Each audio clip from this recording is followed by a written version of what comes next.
Flawless Raider, ladies and gentlemen.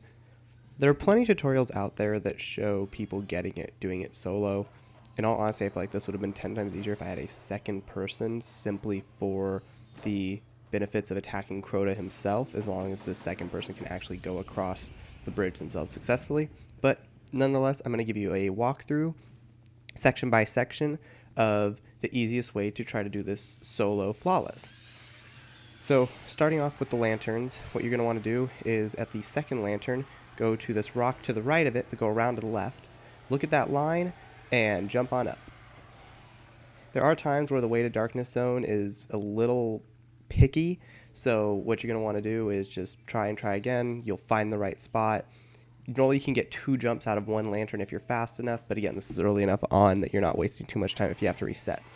After that, you just want to go to the left and follow the rest of the lanterns all the way till you get to the end, as you normally would. I'm going to speed up some sections here so that, it's not the full 25 minutes of me actually playing, and I'll slow down at the parts where it really should be explained. So now we're getting to the bridge. Going to want to trigger that lantern. I just wanted to get my weightiness down a little bit as I started to head over.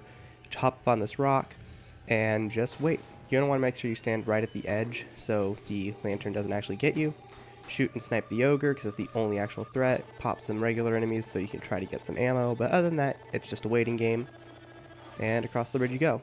There is a second spot you can sit at that allegedly you don't have to worry about the ogre from, but that spot that I was at works perfectly fine with minimal issues, if any at all. So now that we've come through, what you're going to want to do is start the bridge section like you normally would to trigger all the enemies. As soon as you start to see it light up, hop off, run away. Come on over and kill the sword bearer as you would once the bridge is formed, but instead we're going to fly across. They made the flying across a bit harder, and by a bit harder I mean you just have to be a little more precise. So come stand on the spot I'm at. You want to aim to the right and up, go as high as you can, and start swinging. As a Titan, you want to have your agility maxed out. As a Warlock, I don't know because I haven't actually done this as a Warlock, and as a Hunter, use bones, and triple jump, you'll be fine. Your super will charge up right before the sword drops, so use your super to kill the sword bearer with minimal issues. Just make sure you're not standing on that center plate or the totems will light up and potentially wipe you.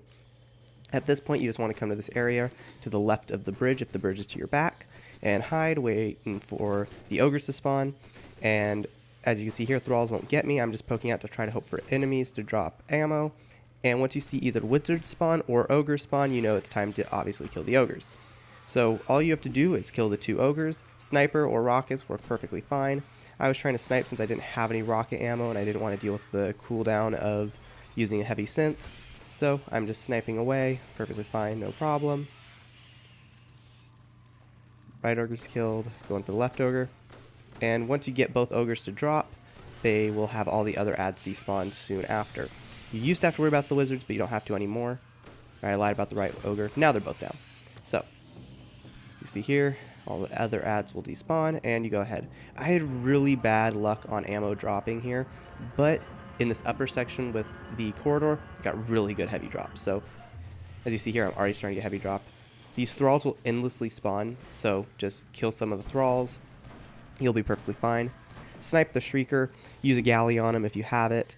I highly, highly suggest either having Raise Lighter or having Galley for Crota himself, and just even the rest of it. Use your exotic as your heavy weapon, and things will be 10 times easier.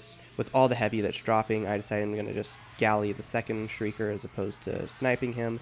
And there's still plenty to spare, so I'm going to pick off some more enemies for some sniper ammo, and just because I've done this so many times, there's some pent-up aggression. So, moving on, you're going to want to hop down. If you have some galley ammo to spare, use it. If not, just snipe these guys. You can run past them, but I find it 10 times easier to kill them. Just you don't have to deal with them later, because you will have to kill all the adds at some point. I missed the grenade on him, which will almost completely kill him with 1 grenade, and so I just kill him with the pulse rifle. Move on ahead, punch a acolyte so I can get some shields. Moving on ahead, right here, this is why I love having Galley. Galley with 1 shot with tracing rounds will almost completely kill the wizard, and then 1 Galley shot completely on its own will destroy the Shrieker. So you can just kill both of them and get out of there. I highly advise using a Hunter for the invisibility factor with Blink, Blade Dancer, or using a Titan with the ability to make a bubble for quick situations. As you notice, I've saved mine for now. I haven't used it once.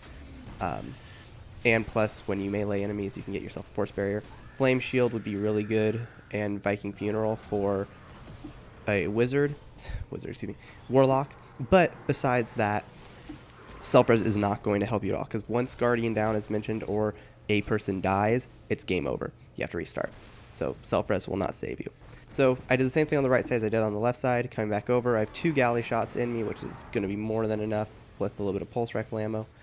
So I'm hopping up here, going all the way in the corner, popping my bubbles so I can stand up here and shoot still. It gives me a good sweet spot. So I popped 1 galley into her, but she ran away, so I hopped down. I was using Blessing of Light because I'd rather have the extra armor than the Weapons of Light benefit, but to each their own. You can use either or. If you want to hop down there with Armor of Light and just absolutely obliterate enemies and not have them touch you down there, again, whatever you want to do. It's at this point you don't really have to worry about ads, just worry about her. If she starts singing her song, you have 30 seconds, and it's at that point that you really need to kill her, but she's stationary, so it's a lot easier to snipe her.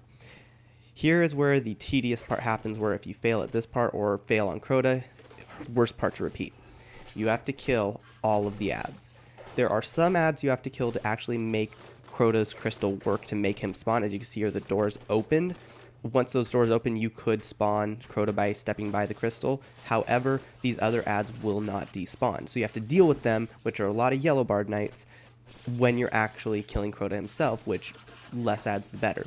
So going through, killing all the ads, getting some ammo, and keep going and going. Don't be ballsy and cocky. Take it slow, take it steady, snipe, rockets.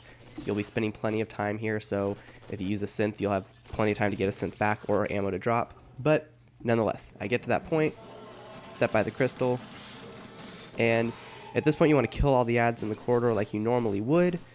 Not much to it. Try not to get kit because you will be able to pick up the chalice, but if you take too much damage here, you could get boomed on your way out or just flat out killed in this area, which would be just utterly frustrating because you're too impatient.